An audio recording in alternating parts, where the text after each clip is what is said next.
दोस्तों सबसे पहले तो जरा इस हेडिंग को देखिए। डिज्नी प्लस हॉटस्टार इस बार अपने सारे मोबाइल यूजर्स को एशिया कप और 2023 वर्ल्ड कप की लाइव स्ट्रीमिंग फ्री में कराने वाला है। क्रिकेट के ऐसे मेगा इवेंट्स जिनसे 60 से 70 करोड़ व्यूअर्स मिलने वाले हैं और जिससे हॉटस्टार अरबों रुपए का रेवेन्यू जनरेट कर सकता है, आखिर ये कंपनी उसे फ्री में क्यों दिखा रही है। सिर्फ एक साल पहले तक डिज्नी प्लस हॉटस्टार जो इंडियन OTT मार्केट का 50% शेयर रखता था, वो पिछले कुछ महीनों में ही 1 करोड़ से भी ज्यादा सब्सक्राइबर्स लूज कर चुका है। और जो क्रिकेट एक समय पर हॉटस्टार की सक्सेस का सबसे बड़ा कारण हुआ करता था, वही आज इसके गले की हड्डी बन चुका है। तो आखिर कैसे हॉटस्टार अपनी ही सक्सेस स्ट्रैटेजी से मात खाता नजर आ रहा है और क्या आने वाले सालों में इसका खेल खत्म हो जाने वाला है, सब कुछ डिटेल में जानेंगे आज के इस वीडियो में। दोस्तों साल 2014 के IPL की ये आइकॉनिक एड तो आपको याद ही होगी।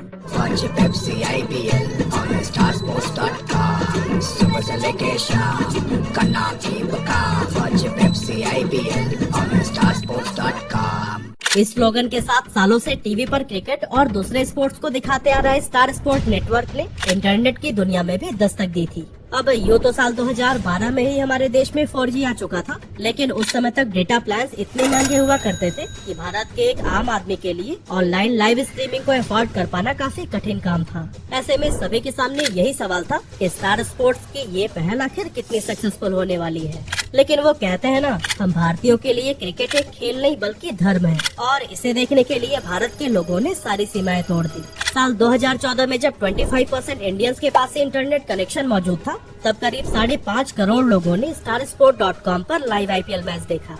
अब दोस्तों वैसे तो आजकल के IPL के एक ही मैच में 2 से 3 करोड़ की व्यूवरशिप आ जाती है, लेकिन उस समय के हिसाब से ये फिगर्स अनबिलीवेबल कहे जा सकते हैं। स्टार स्पोर्ट्स भारतीयों की रगों में बह रही क्रिकेट की दीवानगी को अच्छे से समझ चुकी थी और इसे देखते हुए उन्होंने 11 फरवरी 2015 को हॉटस्टार की शुरुआत की, जो कि भारत का पहला मेजर ऑनलाइन स्ट्रीमिंग प्लेटफॉर्म बना। हॉटस्टार के लॉन्च होने के सिर्फ 3 दिनों के बाद 14 फरवरी 2015 को ICC क्रिकेट वर्ल्ड कप की शुरुआत होती है और करीब 45 दिनों तक चले इस टूर्नामेंट के दौरान हॉटस्टार को 34 करोड़ से भी ज्यादा व्यूज हासिल हुए। और फिर ठीक इस टूर्नामेंट के बाद हुए IPL 2015 सीजन में भी हॉटस्टार 20 करोड़ से भी ज्यादा व्यूज बटोरने में सफल रहा था। अब दोस्तों आपको बता दूं कि उस समय तक IPL के टीवी राइट्स सोनी के पास हुआ करते थे और ऑडियंस IPL को हिंदी और इंग्लिश 2 लैंग्वेजेस की कमेंट्री के साथ देख सकती थी।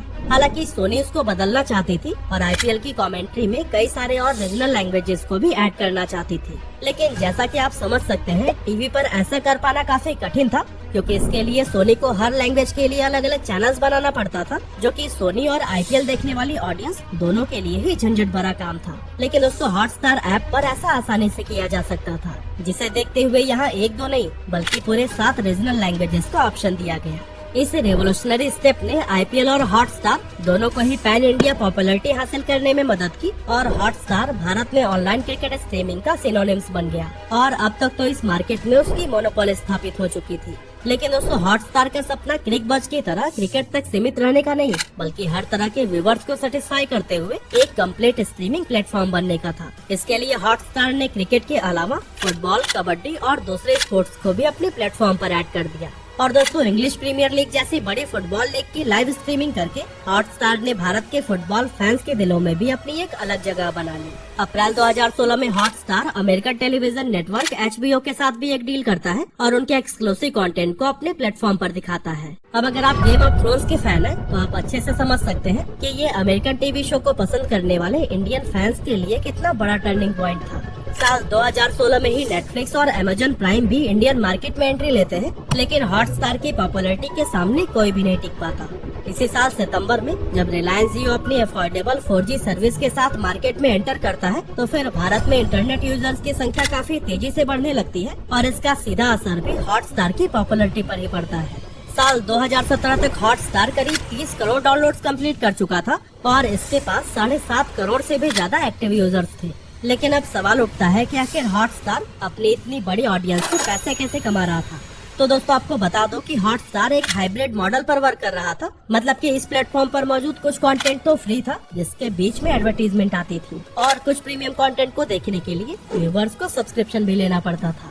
हॉटस्टार ने शुरू से ही एक यूनिक बिजनेस मॉडल पर वर्क किया, जिसमें वो पहले तो ऑडियंस को फ्री कंटेंट दिखाकर अपने प्लेटफॉर्म की ओर अट्रैक्ट करते हैं और फिर आगे चलकर उन्हें ही अपने प्रीमियम कंटेंट को एक्सेस करने के लिए सब्सक्रिप्शन बेचने की ट्राई करते हैं। लेकिन दोस्तों इस मॉडल में सबसे बड़ी प्रॉब्लम ये थी कि ज्यादातर लोग फ्री का कंटेंट एड्स के साथ देखकर ही खुश हो जाते थे और कभी भी हॉटस्टार का सब्सक्रिप्शन नहीं खरीदते थे। अब अगर आप साल 2017 में रिलीज की गई इस डेटा टेबल पर नजर डालेंगे तो फिर आपको हॉटस्टार की हालत का अंदाजा अच्छे से लग जाएगा। एक तरफ जहां अमेजन वीडियो, जिसे आज हम अमेजन प्राइम के नाम से जानते हैं, उसके 100% पेड सब्सक्राइबर्स थे, वहीं हॉटस्टार के लिए ये नंबर सिर्फ 3 से 5% के बीच था। और दोस्तों इसी डिफरेंस को देखते हुए हॉटस्टार अपने सब्सक्रिप्शन सर्विस पर ज्यादा फोकस करती है और फिर मोबाइल, लैपटॉप और टीवी के लिए 3 अलग अलग सब्सक्रिप्शन मॉडल इंट्रोड्यूस किए जाते हैं। साथ ही हॉटस्टार के सब्सक्रिप्शन जियो के 399 वाले मंथली प्रीपेड प्लान के साथ भी बांटे जाते हैं, जिससे कि हॉटस्टार को बहुत ज्यादा फायदा होता है। लेकिन उस समय तक हॉटस्टार ने ये सोचा भी नहीं होगा कि आने वाले समय में यही जियो मार्केट से उनका सफाया भी कर सकता है। खैर, हॉटस्टार के डाउनफॉल पर आने से पहले हमें 2017 से 2022 तक की उस जर्नी को जानना होगा जिसे कि हॉटस्टार का गोल्डन एरा कहा जा सकता है। दोस्तों साल 2019 में फिर से हॉटस्टार के पास 2 ऐसे क्रिकेट इवेंट्स के स्ट्रीमिंग राइट्स थे जिन पर पूरा भारत नजरें गड़ाए बैठा था। आईपीएल 2019 का फाइनल, जो कि मुंबई इंडियंस और चेन्नई सुपर किंग्स के बीच हुआ था, उसको करीब 1.86 करोड़ लोगों ने लाइव देखा था, जो कि उस समय एक रिकॉर्ड नंबर था। लेकिन ये रिकॉर्ड ज्यादा समय तक कायम नहीं रहा और इसी साल वर्ल्ड कप सेमीफाइनल में भारत और न्यूजीलैंड के बीच हुए मैच को 2.5 करोड़ लोगों ने लाइव देखा था। अब इस मैच के बाद इंडियन क्रिकेट फैंस का दिल जरूर टूट गया था, लेकिन हॉटस्टार की पॉपुलैरिटी को 4 चांद लग चुके थे और वर्ल्ड कप के दौरान ही हॉटस्टार 10 करोड़ डेली यूजर्स के फिगर तक पहुंच जाती है। अब एक तरफ जहां हॉटस्टार भारत में धमाल मचा रहा था, वहीं अमेरिका में एक डील होती है जहां स्टार इंडिया और हॉटस्टार की parent company 21st century Fox को वर्ल्ड डिज्नी कंपनी एक्वायर कर लेती है। इससे हॉटस्टार, जो पूरे इंडियन मार्केट को कैप्चर करके बैठा था, वो एक ही झटके में वर्ल्ड डिज्नी के पास आ जाता है और ये कंपनी अपने newly launched international streaming brand Disney plus को हॉटस्टार के साथ में मर्ज कर देती है। इस तरह से 29 मार्च 2020 को हॉटस्टार डिज्नी प्लस हॉटस्टार के रूप में रिलॉन्च किया जाता है। डिज्नी के साथ मिलकर हॉटस्टार ग्लोबली एक्सपेंड करता है और इंडोनेशिया, सिंगापुर, कनाडा, यूके और अमेरिका जैसे देशों तक भी पहुंच जाता है। साल 2020 और 2021 में जब कोविड-19 के चलते आईपीएल का कंटेंट थोड़ा फीका पड़ा, तब हॉटस्टार की हेल्प डिज्नी की ही मूवीज और शोज ने की, जिसमें कि मार्वल और लॉयन किंग जैसे मूवीज का बड़ा हाथ था। और दोस्तों पता है, जहां साल 2020-21 में डिज्नी प्लस हॉटस्टार का रेवेन्यू 815 करोड़ था, वहीं साल 2021-22 के साइकिल में वो अपने रेवेन्यू को 74% इंक्रीज करके 1400 करोड़ के भी पार पहुंचा देता है। लेकिन फिर 14 जुलाई 2022 को कुछ ऐसा होता है जिसने हॉटस्टार की किस्मत को हमेशा के लिए बदल कर रख दिया। इस दिन आईपीएल के मीडिया राइट्स के लिए ऑक्शनिंग होती है, जिसमें हॉटस्टार के सामने मुकेश अंबानी की वायाकॉम 18 थी। अब क्योंकि आईपीएल के ऑनलाइन स्ट्रीमिंग राइट्स पर हमेशा से ही हॉटस्टार का ही कब्जा रहा था, तो फिर सभी लोग इस बार भी हॉटस्टार को ही विनर मानकर चल रहे थे। लेकिन मोटा भाई की वायाकॉम 18 ने ऐसा दांव खेला कि हॉटस्टार चारों खाने चित हो गया। जहां एक और स्टार इंडिया ने साल 2017 में आईपीएल की टीवी और डिजिटल राइट्स को 5 साल के लिए करीब 16,347 करोड़ रुपए में खरीदे थे, वहीं 2022 के ऑक्शन में वायाकॉम 18 ने सिर्फ डिजिटल राइट्स की कीमत ही 23,000 करोड़ के पार पहुंचा दी। और जाहिर सी बात है कि हॉटस्टार इसका मुकाबला नहीं कर सकी। अब डिजिटल राइट्स न सही, स्टार इंडिया के हाथ आईपीएल की टीवी राइट्स तो लग गए, लेकिन मुकेश अंबानी की अगली चाल ने इस पर भी पानी फेर कर रख दिया। जियो ने अनाउंस कर दिया कि वो 2023 के आईपीएल को बिल्कुल फ्री में दिखाएंगे। इससे जो लोग टीवी पर आईपीएल देखते थे वो तक मोबाइल पर शिफ्ट हो गए और स्टार इंडिया का सारा बिजनेस ठप हो गया। और दोस्तों रही सही कसर, जियो ने फीफा वर्ल्ड कप और बिग बॉस ओटीटी सीजन 2 को भी फ्री में दिखाकर पूरी कर दी। जियो सिनेमा की मार्केट में एंट्री लेने से पहले हॉटस्टार के करीब 6 करोड़ सब्सक्राइबर्स हुआ करते थे, लेकिन पिछले कुछ महीनों में ही 1 करोड़ से ज्यादा सब्सक्राइबर्स हॉटस्टार का साथ छोड़ चुके हैं। अब जिस क्रिकेट के जरिए हॉटस्टार ने इंडियन मार्केट पर कब्जा किया था और जिस फ्री कंटेंट को दिखाकर लोगों को अपने प्लेटफॉर्म से जोड़ा था, जियो ने हॉटस्टार के उसी चाल को ही रिप्लिकेट करके हॉटस्टार के ही मार्केट पर कब्जा कर लिया है। लेकिन अब आप कहेंगे कि क्या क्रिकेट में इतनी पावर है कि हॉटस्टार उसके बिना मार्केट में एग्जिस्ट ही न कर पाए? आखिर G5, Amazon prime, Soni live और ऐसे ही कई ओटीटी प्लेटफॉर्म्स भी तो क्रिकेट के कंटेंट के बिना मार्केट में एग्जिस्ट कर रहे हैं ना।